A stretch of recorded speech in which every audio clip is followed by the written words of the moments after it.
नमस्कार साथियों, मैं ओम प्रकाश। आप देख रहे हैं हमारा यूट्यूब चैनल ओम प्रकाश अलवर। साथियों, कोरोना महामारी का समय चल रहा है। आज 9 मई 2021 है और कोरोना है जिसकी रफ्तार बहुत ही तेज़ी से चल रही है।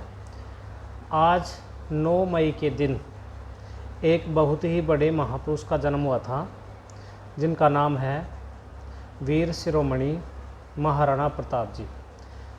इस वीडियो के माध्यम से हम उनके जीवन के बारे में संक्षिप्त रूप से जानने का प्रयास करेंगे और मुझे उम्मीद है कि हम भी महाराणा प्रताप जी के जीवन से कुछ ना कुछ सीखने का प्रयास करेंगे। साथियों, कोरोना का इस समय रौद्र रूप देखने को मिल रहा है। हर गांव, शायद ही कोई गांव ऐसा बचा होगा जिसमें कोरोना इस समय नहीं है।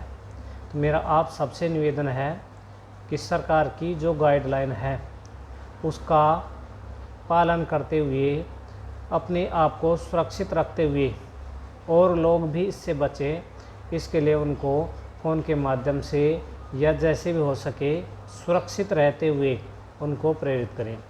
हम इस वीडियो में महाराणा प्रताप जी के बारे में जानने का प्रयास करेंगे, क्योंकि महाराणा प्रताप जी का आज जन्मदिन है।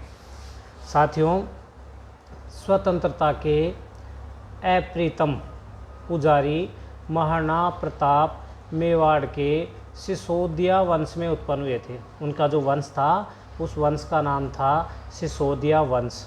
अपने को सूर्यवंशी मानते थे, यानी ये लोग हैं महाराणा प्रताप के जो पूर्वज थे वो अपने आप को सूर्यवंशी मानते हैं। उनके पिता महाराणा उदय सिंह थे। बनवीर के षड्यंत्र से सुप्रसिद्ध स्वामी भक्तदासी पन्नाधाय ने अपने पुत्र चंदन की बलि देकर उनके जीवन की रक्षा की थी। यानी बनवीर है जो उनको मारना चाहता था और खुद मेवाड़ की गद्दी पर बैठना चाहता था। तो जो पन्नाधाय थी, जिसका नाम आज स्वर्ण अक्षरों में लिखा जाता है, उन्होंने बनवीर के षड्यंत्र से महाराणा प्रताप की रक्षा की थी और अपने पुत्र चंदन का उन्होंने बलिदान दिया था। साथियों, महाराणा प्रताप का जन्म विक्रमी संवत 1597 को ज्येष्ठ मास की तृतीया को हुआ था। उस दिन 9 मई सन 1540 था। उनकी माता का नाम जयवंती बाई पाली के प्रतिष्ठित सरदार अखैराज सोनगरा की पुत्री जयवंती बाई थी। राणा उदय सिंह के पुत्रों में महाराणा प्रताप सबसे बड़े पुत्र थे। महाराणा उदय सिंह के समय आगरा में मुग़ल बादशाह अकबर का शासन था और हम जानते हैं कि अकबर जो था वो कितना क्रूर था और हिंदुओं का बहुत बड़ा एक विरोधी था, हिंदुओं को मारता था। अकबर ने किसी भी प्रकार से राजपूत राजाओं से मित्रता स्थापित करके भारत का चक्रवर्ती सम्राट बनने का एक सपना देखा था कि मैं कुछ भी करके जो भारत देश है उसका मैं सम्राट बनना चाहता हूँ। राजपूताने के राजा मान सिंह जैसे, जो आमेर का राजा था मान सिंह, जैसे अनेक राजाओं ने अकबर के झांसे में आकर अकबर की अधीनता स्वीकार कर ली थी। केवल मेवाड़ का सिसोदिया राजकुल ही ऐसा था जिसने मुग़लों से हमेशा लोहा लिया था, यानी हमेशा उनसे संघर्ष किया था। 1568 में राणा उदय सिंह के शासनकाल में अकबर ने चित्तौड़ पर आक्रमण किया था। 1568 में, यानी महाराणा प्रताप उस समय 28 वर्ष के थे। महाराणा उदय सिंह विपरीत परिस्थितियों के कारण चित्तौड़ के सेनापति का दायित्व जयमल राठौड़ और पत्ता चूड़ावत को सौंपकर अपने परिवार के साथ अरावली के पहाड़ों में चले गए। प्रताप भी उस समय मन महसूस कर उनके साथ चले गए। वो जाना नहीं चाहते थे, युद्ध करना चाहते थे, लेकिन वो अपने मन को महसूस करके जो उनके पिताजी थे उदय सिंह जी, उनके साथ चले गए। अकबर ने चित्तौड़ दुर्ग को चारों ओर से घेर लिया। जयमल और पत्ता के नेतृत्व में युद्ध हुआ। 25 फरवरी 1568 का वह पावन दिन बलिदान दिवस बन गया। चित्तौड़ के तीसरे जोहर में हजारों वीरांगनाओं ने सशरीर अपनी आहुति दी, यानी अपने आप को जोहर किया और अपने आप को उन्होंने अग्नि के हवाले कर दिया महिलाओं ने। रणबांकुरों ने युद्ध में अपना बलिदान दिया, परंतु चित्तौड़ अकबर के कब्जे में चला गया। उदय सिंह इस सदमे को सहन नहीं कर सके और वे लगातार बीमार रहने लग गए। 4 साल तक गोगुंदा के उदयपुर के आसपास यह स्थान गोगुंदा के राजमहलों में स्वयं को बंद कर लिया और 28 फरवरी 1572 को उनका स्वर्गवास हो गया। महाराणा उदय सिंह ने अपनी कनिष्ठ रानी के आग्रह पर उनके पुत्र जयमल को अपनी मृत्यु से पूर्व ही अपना उत्तराधिकारी घोषित कर दिया था, यानी महाराणा प्रताप को घोषित नहीं किया, जो दूसरा पुत्र था जयमल उसको अपना उत्तराधिकारी घोषित कर दिया।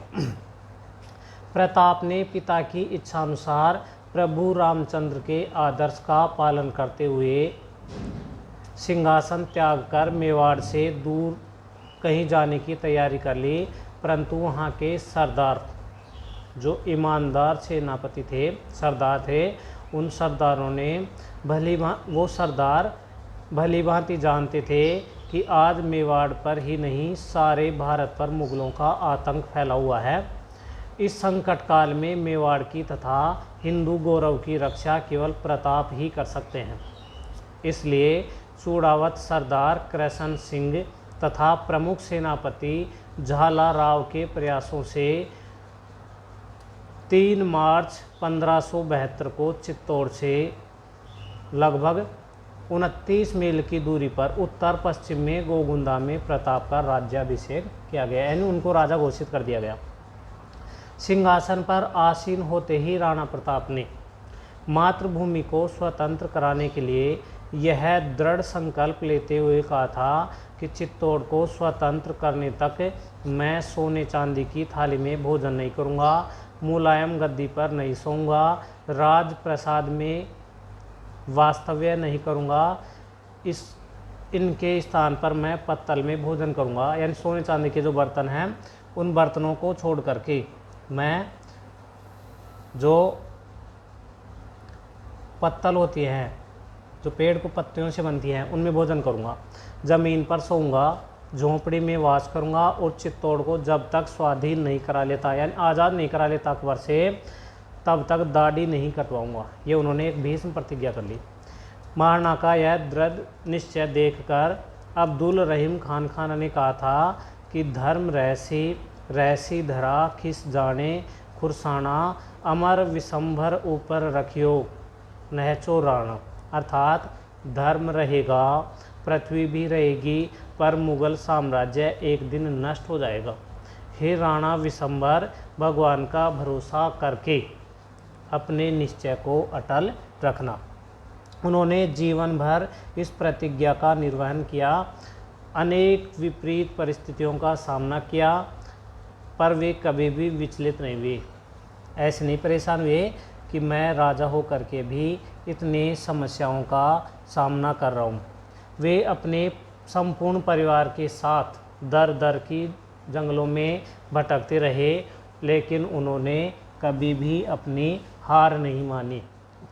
अकबर को मेवाड़ की स्वाधीनता गले में कांटे की तरह खटकती थी, अतः उसने महाराणा प्रताप को उनकी अधीनता स्वीकार कराने के लिए तरह तरह के प्रलोभन दिए, बहुत सारे लालच दिए, लेकिन महाराणा प्रताप ने किसी भी लालच को स्वीकार नहीं किया।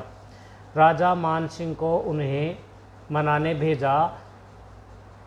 महाराणा प्रताप अपने संकल्प पर अड़िग रहे, अतः अकबर ने राजा मान सिंह और आसफ खां के नेतृत्व में 18 जून 1576 को, साथियों ये जो तारीख है 18 जून 1576, कुछ किताबों में ये 21 जून 1576, यानी 3 दिन का अंतर है। कुछ इतिहासकार इसको 21 जून मानते हैं और कुछ इतिहासकार इसको 18 जून मानते हैं।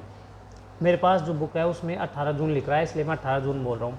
18 जून 1576 को मेवाड़ पर आक्रमण किया। हल्दी घाटी नामक स्थान पर 1663 को भयंकर युद्ध हुआ।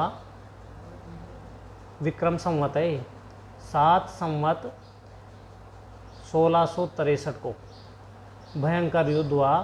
इस युद्ध में अकबर की सेना में 80,000 सैनिक थे, जबकि महाराणा प्रताप के पास कुल 22,000 योद्धा थे। जीतते जीतते राणा प्रताप पराजित होने लगे।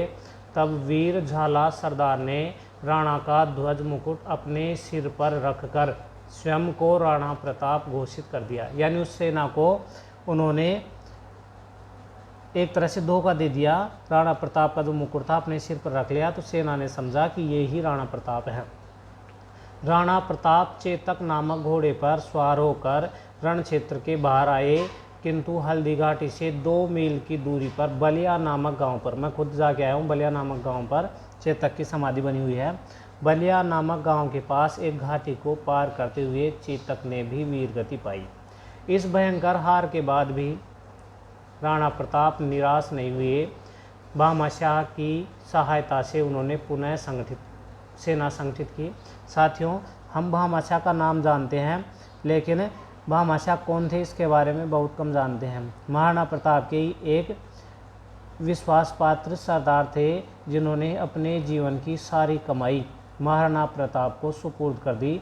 इसलिए आज कोई भी जो दान करने वाला व्यक्ति होता है, उसके नाम के साथ भामाशाह शब्द को जोड़ा जाता है। भामाशाह की सहायता से राणा प्रताप ने फिर से सेना खड़ी की।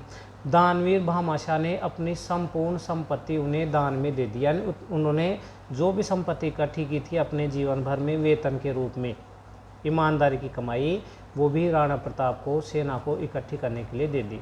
इस नवगठित सेना की सहायता से महाराणा प्रताप ने मुगलों के साथ फिर अनेक युद्ध किए और चित्तौड़, अजमेर और मांडलगढ़ को छोड़कर सारे मेवाड़ पर पुनः अधिकार कर लिया।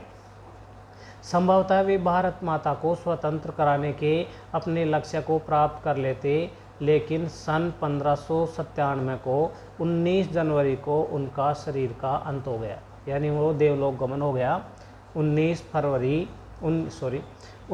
जनवरी 1597 ईस्वी को। परंतु अरावली, जो अरावली पर्वतमाला है राजस्थान की, अरावली के कण कण में महाराणा का जीवन चरित्र अंकित है, जो शताब्दियों तक पतितों, पराधीनों और उत्पीड़ितों के लिए प्रकाश का काम करेगा। उस समय उनकी आयु मात्र 57 वर्ष की थी। इस महान सेनानायक की सबसे बड़ी विशेषता यह थी कि उसने ऐसे समय स्वतंत्रता की लौ जगाए रखी जब अधिकांश भारतीय वीर आत्मसम्मान तथा स्वाभिमान त्याग करके मुगल राजा अकबर की मीठी किंतु जहर भरी नीति के कारण अपनी स्वतंत्रता को उसके पास में गिरवी रखते चले जा रहे थे। यानी उसके डर के कारण, लालच के कारण अपनी जो स्वतंत्रता थी उस स्वतंत्रता को वो अकबर के पास में गिरवी रख चुके थे। उन्होंने अपने दृढ़ चरित्र बल से यह सिद्ध कर दिया कि मातृभूमि की स्वतंत्रता के समक्ष कोई भी कष्ट या दुख बड़ा नहीं है। यानी मातृभूमि की स्वतंत्रता से बड़ा कोई सुख नहीं है, और मातृभूमि अगर गुलाम हो गई मुगलों की तो इससे बड़ा कोई दुख नहीं है। राणा प्रताप के इस बेसमय अवसान पर संपूर्ण भारत विह्वल हो उठा। उनकी गौरव गाथा का वर्णन बहुत सारे कवियों ने बहुत सारे सुंदर शब्दों में किया। साथियों, ये थी महाराणा प्रताप की जीवनी का एक संक्षिप्त विवरण। इसको हर किसी को सुनना चाहिए, अपने मित्रों को सुनाना चाहिए, और हमें भी इससे कुछ प्रेरणा लेनी चाहिए। साथियों, कोरोना काल चल रहा है, इसलिए अपने आप को सुरक्षित रखिए, अपने परिवार को सुरक्षित रखिए, सरकार की जो गाइडलाइन है उसका पालन कीजिए, और नींबू का अधिक से अधिक उपयोग कीजिए। हो सके तो 2-2 बूंद अपने नाक में भी नींबू की रस की डाल लीजिए। ये सुनने में आया है कि नींबू का जो रस है और खट्टे पदार्थ हैं वो कोरोना को ख़त्म करने में या उसके प्रभाव को कम करने में बहुत अच्छे कारगर साबित हो रहे हैं। इसलिए हमें नींबू का अधिक से अधिक उपयोग करना चाहिए और बचते रहना चाहिए। ज़िंदगी रही, जीवन रहा तो फिर से मिलते रहेंगे, और जीवन ही नहीं रहा तो फिर अपने आसपास अपनी धन दौलत, मकान, ज़मीन, गाड़ियाँ, ये हमारे किस काम की है। इसलिए हमें कोरोना गाइडलाइन का पालन करते हुए हमें इस कोरोना को रोकना है और अनावश्यक बाहर नहीं निकलना है। बाहर निकलते समय मास्क का उपयोग करना है और अपने आप को सुरक्षित रखना है। सुरक्षित रहेंगे तो कल देख पाएंगे, सुरक्षित नहीं रहेंगे तो कल नहीं देख पाएंगे। इसी के साथ भारत माता की जय। जय श्री राम।